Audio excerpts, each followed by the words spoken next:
They said the human body was not born of flesh, but built like a temple, and in that temple 5 gates were carved. Through those gates the soul looked out upon the world. Through those same gates the world entered the soul.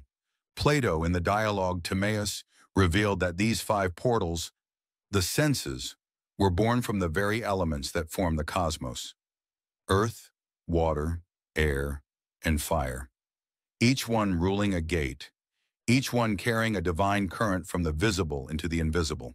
He wrote that the body is an ocean in motion, a sea of elements forever colliding, flowing, heating, and cooling inside the mortal frame, and that when fire rushes from the heart to the surface, when air moves through the lungs, when water flows through the blood, and earth holds it all in form, sensation is born. The Pythagoreans called the senses the 5 waves of incarnation. For every perception is a motion of the elements themselves. When the elements move within it, the soul feels. When they rest, the soul sleeps. Thus, perception is not passive. It is kinesis, motion. Every time the world touches you, it sets the soul in motion like a wave meeting shore. When you see, fire moves within you. When you hear, air vibrates through your spirit. When you taste or smell, water rises to meet memory. When you touch, earth itself awakens under your skin. Plato said that these movements are not merely physical. They are psychic events, ripples in the fabric of consciousness. The soul receives them as entoposes, impressions, engravings, invisible marks upon the inner world. Nothing we experience disappears. Each sound, each glance, each touch etches itself into the geometric memory of the soul, and those marks, when reawakened, become dreams, thoughts, desires, and fears. That is why the ancients said, "You do not see with your eyes, you see with your soul." The eyes are only gates. The true vision lies behind them. The same with the ears, the skin, the tongue, the nose. Each is only a doorway through which spirit learns the shape of matter. The philosophers describe this hidden architecture like a map. Touch belongs to earth, the first and heaviest gate, the portal of form. It ties the soul to the material and teaches it endurance. Taste belongs to water, the second gate, the portal of desire and pleasure, where emotion enters through sensation. Smell belongs to air, the third gate, the bridge between worlds carrying memory, breath, and the unseen language of life. Hearing belongs to the higher air dash, the gate of harmony and rhythm through which the soul perceives proportion and order. Sight belongs to fire, the highest and purest gate through which the divine mind reflects upon itself. Fire is the element of Zeus, light, intellect, and command. Through it, the human perceives the realm of reason. Thus, the senses are not equal. They form a hierarchy, a sacred ladder rising from earth to fire.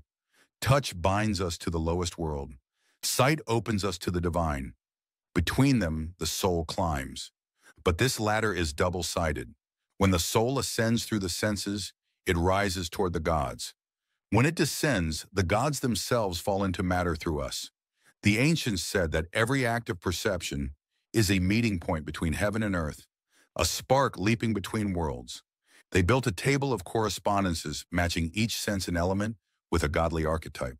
Touch, earth, the realm of Gaia, Rhea, and Demeter, the mothers of form. Taste, water, the realm of Poseidon. Emotion, flow, and pleasure. Smell, lower air, the realm of Hermes. Movement, connection, speech. Hearing, higher air. Again Hermes, rhythm, reason, the word. Sight, fire, the realm of Zeus. The intellect, the divine eye. To experience the world through these 5 gates is to host the gods themselves within your body. When the senses awaken, they send waves inward, and the soul answers by opening its own inner doors. The impressions that enter become sensations, and sensations become emotions. These emotions strike the heart, and the heart translates them into movement, thought, and memory. The philosophers called this process entyposis kai aesthesis, impression and perception, the perpetual exchange between the outer and the inner worlds. When the outer gates are pure, the inner world reflects truth. When they are clouded, the inner world mirrors distortion. Thus, the entire art of initiation was the purification of the five gates. The Pythagoreans trained sight through contemplation of sacred geometry, hearing through harmonic music, taste through temperance, smell through ritual fragrance, and touch through silence and stillness. For in silence, they said, the five gates converge into one. The senses withdraw from the world, and the soul perceives directly, without organs, without division. This was called noesis, pure knowing, the return of the fragmented senses to unity. Plato revealed that in this state, the soul no longer depends on motion, it becomes still.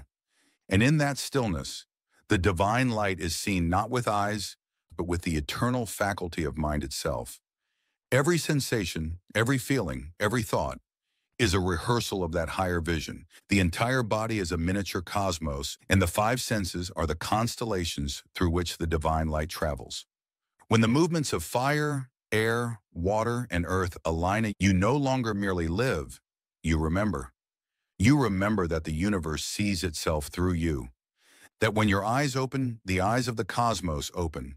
That when you listen, the world listens back. To the ancients, this was the true purpose of incarnation, to turn flesh into perception and perception into wisdom. For the gods do not speak in words. They speak through light, sound, rhythm, taste, and touch, through the five sacred gates of the human temple. And when those gates open in harmony, the divine fire within meets the divine fire without. The mortal body becomes transparent, and the soul stands revealed as what it always was, the living eye of the universe.